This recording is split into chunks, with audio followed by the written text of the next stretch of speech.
Praise Lord. ദൈവത്തിന് മഹത്വം.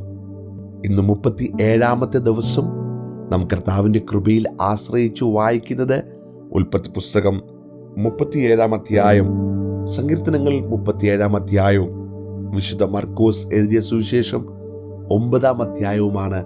പ്രാർത്ഥനയോടെ നമുക്ക് ദൈവവചനത്തിലേക്ക് നമ്മുടെ ശ്രദ്ധയെ തിരിക്കാം. ഉൽപ്പത്തി പുസ്തകം 37-ാം അധ്യായം.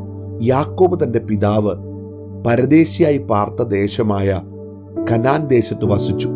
യാക്കോബിന്റെ വംശപാരമ്പര്യം എന്തെന്നാൽ, യോസേഫിന് 17 വയസ്സായപ്പോൾ അവൻ തൻ്റെ സഹോദരന്മാരോടുകൂടെ ആടുകളെ മേയിച്ചുകൊണ്ട് ഒരു ബാലനായി തൻ്റെ അപ്പൻ്റെ ഭാര്യയായ ബിൽഹയുടെയും പുത്രന്മാരോട് കൂടെ ഇരുന്ന് അവരെക്കുറിച്ചുള്ള ദുഃഖശ്രുതി യോസേഫ് അപ്പനോട് വന്നു പറഞ്ഞു. യോസേഫ് വാർദ്ധക്യത്തിലെ മകനാകൊണ്ട് ഇസ്രായേൽ എല്ലാ മക്കളിലും വെച്ച് അവനെ അധികം സ്നേഹിച്ച് ഒരു നിലയങ്കി അവൻ ഉണ്ടാക്കിക്കൊടുത്തു. അപ്പൻ തങ്ങളെ എല്ലാവരെക്കാളും അവനെ അധികം സ്നേഹിക്കുന്നുവെന്ന് അവൻ്റെ സഹോദരന്മാർ കണ്ടിട്ട് അവനെ പകച്ചു. അവനോട് സമാധാനമായി സംസാരിപ്പാൻ അവർക്ക് കഴിഞ്ഞില്ല. യോസേഫ് ഒരു സ്വപ്നം കണ്ടു. അത് തൻ്റെ സഹോദരന്മാരോട് അറിയിച്ചതുകൊണ്ട് അവർ അവനെ പിന്നെയും അധികം പകച്ചു.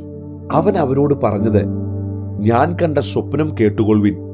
നാം വയലിൽ കറ്റ കെട്ടിക്കൊണ്ടിരിക്കുന്നു. അപ്പോൾ എൻ്റെ കറ്റ എഴുന്നേറ്റ് നിവർന്നു നിന്നു.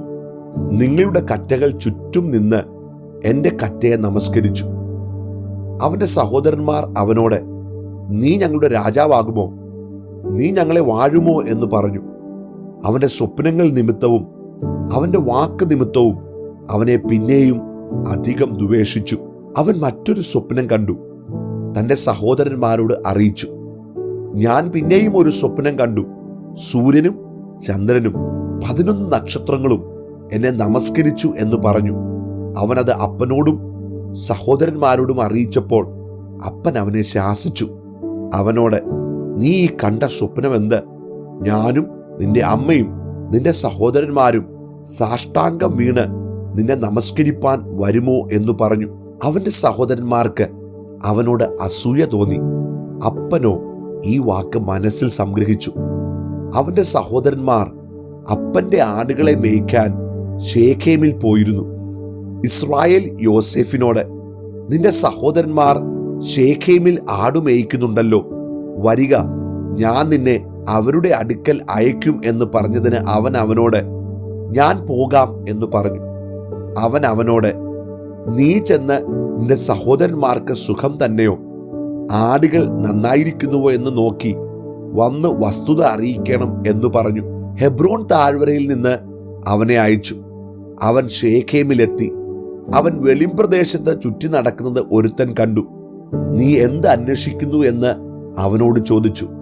അതിന് അവൻ, ഞാൻ എൻ്റെ സഹോദരന്മാരെ അന്വേഷിക്കുന്നു. അവർ എവിടെ ആടുമേയ്ക്കുന്നുവെന്ന് എന്നോട് അറിയിക്കണമേ എന്ന് പറഞ്ഞു. അവർ ഇവിടെ നിന്ന് പോയി നാം ദോദാനിലേക്ക് പോക എന്ന് അവർ പറയുന്നത് ഞാൻ കേട്ടു എന്ന് അവൻ പറഞ്ഞു. അങ്ങനെ യോസേഫ് തൻ്റെ സഹോദരന്മാരെ അന്വേഷിച്ചു ചെന്ന് ദോദാനിൽ വെച്ച് കണ്ടു. അവർ അവനെ ദൂരത്ത് നിന്ന് കണ്ടിട്ട് അവനെ കൊല്ലേണ്ടതിന് അവൻ അടുത്തു വരും മുമ്പേ അവന് വിരോധമായി ദുരാലോചന ചെയ്തു. അതാ സ്വപ്നക്കാരൻ വരുന്നു, വരുവീൻ, നാം അവനെ കൊന്ന് ഒരു കുഴിയിൽ ഇട്ടുകളക, ഒരു ദുഷ്ടമൃഗം അവനെ തിന്നുകളഞ്ഞുവെന്ന് പറയാം. അവൻ്റെ സ്വപ്നങ്ങൾ എന്താകുമെന്ന് നമുക്ക് കാണാമല്ലോ എന്ന് തമ്മിൽ പറഞ്ഞു. രൂബേൻ അത് കേട്ടിട്ട്, നാം അവന് ജീവഹാനി വരുത്തരുത് എന്ന് പറഞ്ഞ് അവനെ അവരുടെ കയ്യിൽ നിന്ന് വിടുവിച്ചു. അവരുടെ കയ്യിൽ നിന്ന് അവനെ വിടുവിച്ച് അപ്പൻ്റെ അടുക്കൽ കൊണ്ടുപോകണമെന്ന് കരുതിക്കൊണ്ട് രൂബേൻ അവരോട്, രക്തം ചൊരിയിക്കരുത്, നിങ്ങൾ അവൻ്റെ മേൽ കൈവെക്കാതെ മരുഭൂമിയിലുള്ള ആ കുഴിയിൽ അവനെ ഇടുവിൻ എന്ന് പറഞ്ഞു. യോസേഫ് തൻ്റെ സഹോദരന്മാരുടെ അടുക്കൽ വന്നപ്പോൾ അവൻ ഉടുത്തിരുന്ന നിലയങ്കി അവർ ഊരി അവനെ എടുത്ത് ഒരു കുഴിയിലിട്ടു. അത് വെള്ളമില്ലാത്ത പൊട്ടക്കുഴിയായിരുന്നു. അവർ ഭക്ഷണം കഴിപ്പാനിരുന്നപ്പോൾ തല പൊക്കി നോക്കി ഗിലെയാദിൽ നിന്ന് സാമ്പ്രാണിയും സുഗന്ധ പശയും സന്നിനായകവും ഒട്ടകപ്പുറത്ത് കയറ്റി മിസ്രൈമിലേക്ക് കൊണ്ടുപോകുന്ന ഇശ്മായേല്യരുടെ ഒരു യാത്രാക്കൂട്ടം വരുന്നത് കണ്ടു. അപ്പോൾ യഹൂദ തന്റെ സഹോദരന്മാരോട്, നാം നമ്മുടെ സഹോദരനെ കൊന്ന് അവന്റെ രക്തം മറച്ചിട്ട് എന്തുപകാരം? വരുവിൻ, നാം അവനെ ഇശ്മായേല്യർക്ക് വിൽക്കുക. നാം അവന്റെ മേൽ കൈവെക്കരുത്. അവൻ നമ്മുടെ സഹോദരനും നമ്മുടെ മാംസവുമല്ലോ എന്ന് പറഞ്ഞു. അവന്റെ സഹോദരന്മാർ അതിന് സമ്മതിച്ചു. മിദ്യാന്യ കച്ചവടക്കാർ കടന്നു പോകുമ്പോൾ അവർ യോസേഫിനെ കുഴിയിൽ നിന്ന് വലിച്ചു കയറ്റി ഇശ്മായേല്യർക്ക് 20 വെള്ളിക്കാശിന് വിറ്റു. അവർ യോസേഫിനെ മിസ്രൈമിലേക്ക് കൊണ്ടുപോയി. രൂബേൻ തിരികെ കുഴിയുടെ അടുക്കൽ ചെന്നപ്പോൾ യോസേഫ് കുഴിയിലില്ല എന്ന് കണ്ട് തന്റെ വസ്ത്രം കീറി സഹോദരന്മാരുടെ അടുക്കൽ വന്നു. ബാലനെ കാണുന്നില്ലല്ലോ, ഞാനിനി എവിടെ പോകേണ്ടു എന്ന് പറഞ്ഞു. പിന്നെ അവർ ഒരു കോലാട്ടുകൊറ്റനെ കൊന്ന് യോസെഫിന്റെ അങ്കി എടുത്ത് രക്തത്തിൽ മുക്കി അവർ നിലയങ്കി തങ്ങളുടെ അപ്പന്റെ അടുക്കൽ കൊടുത്തയച്ചു. ഇത് ഞങ്ങൾക്ക് കണ്ടുകിട്ടി, ഇത് നിന്റെ മകന്റെ അങ്കിയോ അല്ലയോ എന്ന് നോക്കണം എന്ന് പറഞ്ഞു. അവനത് തിരിച്ചറിഞ്ഞു. ഇതെന്റെ മകന്റെ അങ്കി തന്നെ. ഒരു ദുഷ്ടമൃഗം അവനെ തിന്നുകളഞ്ഞു, യോസെഫിനെ പറിച്ചു കീറിപ്പോയി എന്ന് പറഞ്ഞു. യാക്കോബ് വസ്ത്രം കീറി അരയിൽ രട്ടുശീല ചുറ്റി ഏറിയ നാൾ തന്റെ മകനെ ചൊല്ലി ദുഃഖിച്ചുകൊണ്ടിരുന്നു. അവന്റെ പുത്രന്മാരും പുത്രിമാരും എല്ലാം അവനെ ആശ്വസിപ്പിപ്പാൻ വന്നു. അവനോ ആശ്വാസം കൈക്കൊള്ളുവാൻ മനസ്സില്ലാതെ, ഞാൻ ദുഃഖത്തോടെ എൻ്റെ മകന്റെ അടുക്കൽ പാതാളത്തിൽ ഇറങ്ങുമെന്ന് പറഞ്ഞു. ഇങ്ങനെ അവന്റെ അപ്പൻ അവനെക്കുറിച്ച് കരഞ്ഞുകൊണ്ടിരുന്നു. എന്നാൽ മിദ്യാന്യർ അവനെ മിസ്രൈമിൽ ഫറവോന്റെ ഒരു ഉദ്യോഗസ്ഥനായി അകമ്പടി നായകനായ പൊത്തിഫേറിന് വിറ്റു. 37-ാം സങ്കീർത്തനം.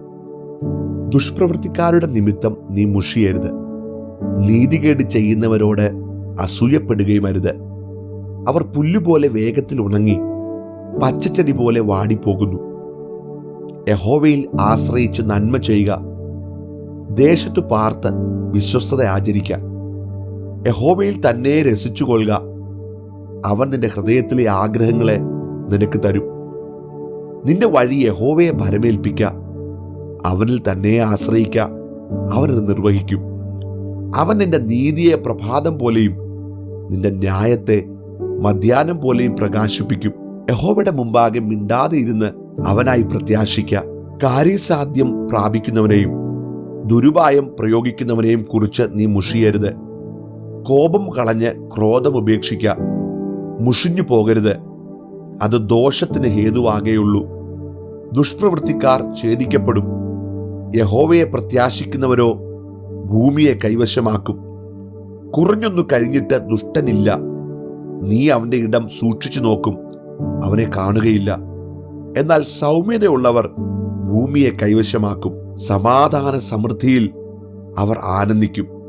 ദുഷ്ടൻ നീതിമാന് ദോഷം നിരൂപിക്കുന്നു, അവന്റെ നേരെ അവൻ പല്ല് കടിക്കുന്നു. കർത്താവ് അവനെ നോക്കി ചിരിക്കും, അവന്റെ ദിവസം വരുന്നുവെന്ന് അവൻ കാണുന്നു. എളിയവനെയും ദരിദ്രനെയും വീഴിപ്പാനും സന്മാർഗികളെ കൊല്ലുവാനും ദുഷ്ടന്മാർ വാളൂരി വില്ലു കുലച്ചിരിക്കുന്നു. അവരുടെ വാൾ അവരുടെ ഹൃദയത്തിൽ തന്നെ കടക്കും, അവരുടെ വില്ലുകൾ ഒടിഞ്ഞു പോകും. അനേക ദുഷ്ടന്മാർക്കുള്ള സമൃദ്ധിയേക്കാൾ നീതിമാനുള്ള അല്പം ഏറ്റവും നല്ലത്. ദുഷ്ടന്മാരുടെ ഭുജങ്ങൾ ഒടിഞ്ഞു പോകും, എന്നാൽ നീതിമാന്മാരെ യഹോവ താങ്ങും. യഹോവ നിഷ്കളങ്കന്മാരുടെ നാളുകളെ അറിയുന്നു, അവരുടെ അവകാശം ശാശ്വതമായിരിക്കും. ദുഷ്കാലത്ത് അവർ ലജ്ജിച്ചു പോകയില്ല, ക്ഷാമകാലത്ത് അവർ തൃപ്തരായിരിക്കും. എന്നാൽ ദുഷ്ടന്മാർ നശിച്ചു പോകും. യഹോവയുടെ ശത്രുക്കൾ പുൽപ്പറത്തിന്റെ ഭംഗി പോലെയുള്ളൂ, അവർ ക്ഷയിച്ചു പോകും, പുക പോലെ ക്ഷയിച്ചു പോകും. ദുഷ്ടൻ വായ്പ വാങ്ങുന്നു, തിരികെ കൊടുക്കുന്നില്ല, നീതിമാനോ കൃപാലുവായി ദാനം ചെയ്യുന്നു. അവനാൽ അനുഗ്രഹിക്കപ്പെട്ടവർ ഭൂമിയെ കൈവശമാക്കും, അവനാൽ ശപിക്കപ്പെട്ടവരോ ഛേദിക്കപ്പെടും. ഒരു മനുഷ്യന്റെ വഴിയിൽ പ്രസാദം തോന്നിയാൽ യഹോവ അവന്റെ ഗമനം സ്ഥിരമാക്കുന്നു. അവൻ വീണാലും നിലംപരിചാകയില്ല, യഹോവ അവനെ കൈപിടിച്ചു താങ്ങുന്നു. ഞാൻ ബാലനായിരുന്നു, വൃദ്ധനായിത്തീർന്നു. നീതിമാൻ തുണയില്ലാതിരിക്കുന്നതും അവന്റെ സന്തതി ആഹാരം ഇരക്കുന്നതും ഞാൻ കണ്ടിട്ടില്ല. അവൻ നിത്യം കൃപാലുവായി വായ്പ കൊടുക്കുന്നു. അവന്റെ സന്തതി അനുഗ്രഹിക്കപ്പെടുന്നു. ദോഷം വിട്ടൊഴിഞ്ഞ് ഗുണം ചെയ്യുക, എന്നാൽ നീ സദാകാലം സുഖമായി വസിക്കും. യഹോവ ന്യായപ്രിയനാകുന്നു, തന്റെ വിശുദ്ധന്മാരെ ഉപേക്ഷിക്കുന്നതുമില്ല. അവർ എന്നേക്കും പരിപാലിക്കപ്പെടുന്നു. ദുഷ്ടന്മാരുടെ സന്തതിയോ ഛേദിക്കപ്പെടും. നീതിമാന്മാർ ഭൂമിയെ അവകാശമാക്കി എന്നേക്കും അതിൽ വസിക്കും. നീതിമാന്റെ വായ് ജ്ഞാനം പ്രസ്താവിക്കുന്നു, അവന്റെ നാവ് ന്യായം സംസാരിക്കുന്നു. തന്റെ ദൈവത്തിന്റെ ന്യായപ്രമാണം അവന്റെ ഹൃദയത്തിലുണ്ട്. അവന്റെ കാലടികൾ വഴുതുകയില്ല. ദുഷ്ടൻ നീതിമാനായി പതിയിരുന്നു, അവനെ കൊല്ലുവാൻ നോക്കുന്നു. യഹോവ അവനെ അവന്റെ കയ്യിൽ വിട്ടുകൊടുക്കയില്ല. ന്യായവിസ്താരത്തിൽ അവനെ കുറ്റം വിധിക്കുകയുമില്ല. യഹോവയ്ക്കായി പ്രത്യാശിച്ച് അവന്റെ വഴി പ്രമാണിച്ച് നടക്ക, എന്നാൽ ഭൂമിയെ അവകാശമാക്കുവാൻ അവൻ നിന്നെ ഉയർത്തും. ദുഷ്ടന്മാർ ഛേദിക്കപ്പെടുന്നത് നീ കാണും. ദുഷ്ടൻ പ്രബലനായിരിക്കുന്നതും സ്വദേശിയുമായ പച്ചവൃക്ഷം പോലെ തഴയ്ക്കുന്നതും ഞാൻ കണ്ടിട്ടുണ്ട്. ഞാൻ പിന്നെ അതിലെ പോയപ്പോൾ അവൻ ഇല്ല. ഞാൻ അന്വേഷിച്ചു, അവനെ കണ്ടതുമില്ല. നിഷ്കളങ്കനെ കുറിക്കൊള്ളുക, നേരുള്ളവനെ നോക്കിക്കൊള്ളുക. സമാധാന പുരുഷന് സന്തതിയുണ്ടാകും, എന്നാൽ അതിക്രമക്കാർ ഒരുപോലെ മുടിഞ്ഞു പോകും. ദുഷ്ടന്മാരുടെ സന്താനം ഛേദിക്കപ്പെടും. നീതിമാന്മാരുടെ രക്ഷ യഹോവയെങ്കിൽ നിന്ന് വരുന്നു. കഷ്ടകാലത്ത് അവൻ അവരുടെ ദുർഗമാകുന്നു. യഹോവ അവരെ സഹായിച്ചു വിടുവിക്കുന്നു. അവർ അവനിൽ ആശ്രയിക്കൊണ്ട് അവൻ അവരെ ദുഷ്ടന്മാരുടെ കയ്യിൽ നിന്ന് വിടുവിച്ച് രക്ഷിക്കുന്നു. വിശുദ്ധ മർക്കോസിന്റെ സുവിശേഷം 9-ാം അധ്യായം. പിന്നെ അവൻ അവരോട്, ദൈവരാജ്യം ശക്തിയോടെ വരുന്നത് കാണുവോളം മരണം ആസ്വദിക്കാത്തവർ ചിലർ ഈ നിൽക്കുന്നവരിൽ ഉണ്ട് എന്ന് ഞാൻ സത്യമായിട്ട് നിങ്ങളോട് പറയുന്നു എന്ന് പറഞ്ഞു. 6 ദിവസം കഴിഞ്ഞ ശേഷം യേശു പത്രോസിനെയും യാക്കോബിനെയും യോഹന്നാനെയും കൂട്ടി ഒരു ഉയർന്ന മലയിലേക്ക് തനിച്ചു കൊണ്ടുപോയി അവരുടെ മുമ്പാകെ രൂപാന്തരപ്പെട്ടു. ഭൂമിയിൽ ഒരു അലക്കുകാരനും വെളുപ്പിക്കാൻ കഴിയാതെ വണ്ണം അവന്റെ വസ്ത്രം അത്യന്തം വെളുപ്പായി തിളങ്ങി. അപ്പോൾ ഏലിയാവും മോശയും അവർക്ക് പ്രത്യക്ഷമായി യേശുവിനോട് സംഭാഷിച്ചു കൊണ്ടിരുന്നു. പത്രോസ് യേശുവിനോട്, റബി, നാം ഇവിടെ ഇരിക്കുന്നത് നല്ലത്. ഞങ്ങൾ 3 കുടിലുണ്ടാക്കട്ടെ, ഒന്ന് നിനക്കും, ഒന്ന് മോശയ്ക്കും, ഒന്ന് ഏലിയാവിനും എന്ന് പറഞ്ഞു. താൻ എന്തു പറയേണ്ടു എന്ന് അവൻ അറിഞ്ഞില്ല. അവർ ഭയപരവശരായിരുന്നു. പിന്നെ ഒരു മേഘം വന്ന് അവരുടെ മേൽ നിഴലിട്ടു. ഇവൻ എൻ്റെ പ്രിയപുത്രൻ, ഇവന് ചെവി കൊടുപ്പീനെന്ന് മേഘത്തിൽ നിന്ന് ഒരു ശബ്ദവും ഉണ്ടായി. പെട്ടെന്ന് അവർ ചുറ്റും നോക്കിയാറെ തങ്ങളോടുകൂടെ യേശുവിനെ മാത്രമല്ലാതെ ആരെയും കണ്ടില്ല. അവർ മലയിൽ നിന്ന് ഇറങ്ങുമ്പോൾ, മനുഷ്യപുത്രൻ മരിച്ചവരിൽ നിന്ന് എഴുന്നേറ്റിട്ടല്ലാതെ ഈ കണ്ടത് ആരോടും അറിയിക്കരുതെന്ന് അവൻ അവരോട് കൽപ്പിച്ചു. മരിച്ചവരിൽ നിന്ന് എഴുന്നേൽക്ക എന്നുള്ളത് എന്ത് എന്ന് തമ്മിൽ തർക്കിച്ചും കൊണ്ട് അവർ ആ വാക്ക് ഉള്ളിൽ സംഗ്രഹിച്ചു. ഏലിയാവ് മുമ്പേ വരേണ്ടത് എന്ന് ശാസ്ത്രിമാർ വാദിക്കുന്നത് എന്ത് എന്ന് അവർ ചോദിച്ചു. അതിന് യേശു, ഏലിയാവ് മുമ്പേ വന്നു സകലവും യഥാസ്ഥാനത്താക്കുന്നു സത്യം. എന്നാൽ മനുഷ്യപുത്രനെ കുറിച്ച് അവൻ വളരെ കഷ്ടപ്പെടുകയും ധിക്കരിക്കപ്പെടുകയും ചെയ്യേണ്ടി വരും എന്ന് എഴുതിയിരിക്കുന്നത് എങ്ങനെ? ഏലിയാവ് വന്ന് അവനെക്കുറിച്ച് എഴുതിയിരിക്കുന്നത് പോലെ അവർ തങ്ങൾക്ക് തോന്നിയതെല്ലാം അവനോട് ചെയ്തു എന്ന് ഞാൻ നിങ്ങളോട് പറയുന്നു എന്ന് ഉത്തരം പറഞ്ഞു. അവൻ ശിഷ്യന്മാരുടെ അടുക്കെ വന്നാറെ വലിയ പുരുഷാരം അവനെ ചുറ്റി നിൽക്കുന്നതും ശാസ്ത്രിമാർ അവരോട് തർക്കിക്കുന്നതും കണ്ടു. പുരുഷാരം അവനെ കണ്ട ഉടനെ ഭ്രമിച്ച് ഓടി വന്ന് അവനെ വന്ദിച്ചു. അവൻ അവരോട്, നിങ്ങൾ അവരുമായി തർക്കിക്കുന്നത് എന്ത് എന്ന് ചോദിച്ചു. അതിന് പുരുഷാരത്തിൽ ഒരുത്തൻ, ഗുരോ, ഊമനായ ആത്മാവുള്ള എൻ്റെ മകനെ ഞാൻ നിന്റെ അടുക്കൽ കൊണ്ടുവന്നു. അത് അവനെ എവിടെ വെച്ച് പിടിച്ചാലും അവനെ തള്ളിയിടുന്നു. പിന്നെ അവൻ നുരച്ച് പല്ലു കടിച്ചു വരണ്ടു പോകുന്നു. അതിനെ പുറത്താക്കേണ്ടതിന് ഞാൻ നിന്റെ ശിഷ്യന്മാരോട് പറഞ്ഞിട്ട് അവർക്ക് കഴിഞ്ഞില്ല എന്ന് ഉത്തരം പറഞ്ഞു. അവൻ അവരോട്, അവിശ്വാസമുള്ള തലമുറയെ, എത്രത്തോളം ഞാൻ നിങ്ങളോട് കൂടെ ഇരിക്കും? എത്രത്തോളം നിങ്ങളെ പൊറുക്കും? അവനെ എൻ്റെ അടുക്കൽ കൊണ്ടുവരുവീൻ എന്നുത്തരം പറഞ്ഞു. അവർ അവനെ അവൻ്റെ അടുക്കൽ കൊണ്ടുവന്നു. അവനെ കണ്ട ഉടനെ ആത്മാവ് അവനെ ഇഴച്ചു. അവൻ നിലത്തു വീണ് നുരച്ചുരുണ്ടു. ഇത് അവന് സംഭവിച്ചിട്ട് എത്ര കാലമായി എന്ന് അവൻ്റെ അപ്പനോട് ചോദിച്ചതിന് അവൻ, ചെറുപ്പം മുതൽ തന്നെ. അത് അവനെ നശിപ്പിക്കേണ്ടതിന് പലപ്പോഴും തീയിലും വെള്ളത്തിലും തള്ളിയിട്ടിട്ടുണ്ട്. നിന്നാൽ വല്ലതും കഴിയുമെങ്കിൽ മനസ്സലിഞ്ഞ് ഞങ്ങളെ സഹായിക്കണമേ എന്ന് പറഞ്ഞു. യേശു അവനോട്, നിന്നാൽ കഴിയുമെങ്കിൽ എന്നോ? വിശ്വസിക്കുന്നവന് സകലവും കഴിയും എന്ന് പറഞ്ഞു. ബാലന്റെ അപ്പൻ ഉടനെ നിലവിളിച്ചു, കർത്താവേ, ഞാൻ വിശ്വസിക്കുന്നു, എൻ്റെ അവിശ്വാസത്തിന് സഹായിക്കണമേ എന്ന് പറഞ്ഞു. എന്നാറെ പുരുഷാരം ഓടിക്കൂടുന്നത് യേശു കണ്ടിട്ട് അശുദ്ധാത്മാവിനെ ശാസിച്ചു. ഊമനും ചെകിടനുമായ ആത്മാവേ, ഇവനെ വിട്ടുപോ, ഇനി അവനിൽ കടക്കരുത് എന്ന് ഞാൻ നിന്നോട് കൽപ്പിക്കുന്നു എന്ന് പറഞ്ഞു. അപ്പോൾ അത് നിലവിളിച്ചു. അവനെ വളരെ ഇഴച്ച് പുറപ്പെട്ടു പോയി. മരിച്ചുപോയി എന്ന് പലരും പറവാൻ തക്കവണ്ണം അവൻ മരിച്ച പോലെയായി. യേശു അവനെ കൈക്കുപിടിച്ച് നിവർത്തി. അവൻ എഴുന്നേറ്റു. വീട്ടിൽ വന്ന ശേഷം ശിഷ്യന്മാർ സ്വകാര്യമായി അവനോട്, ഞങ്ങൾക്ക് അതിനെ പുറത്താക്കുവാൻ കഴിയാഞ്ഞത് എന്ത് എന്ന് ചോദിച്ചു. പ്രാർത്ഥനയാൽ അല്ലാതെ ഈ ജാതി ഒന്നിനാലും പുറപ്പെട്ടു പോകയില്ല എന്ന് അവൻ പറഞ്ഞു. അവിടെ നിന്ന് അവർ പുറപ്പെട്ട് ഗലീലയിൽ കൂടി സഞ്ചരിച്ചു. അത് ആരും അറിയരുതെന്ന് അവൻ ഇച്ഛിച്ചു. അവൻ തന്റെ ശിഷ്യന്മാരെ പഠിപ്പിച്ച് അവരോട്, മനുഷ്യപുത്രൻ മനുഷ്യരുടെ കയ്യിൽ ഏൽപ്പിക്കപ്പെടും. അവർ അവനെ കൊല്ലും.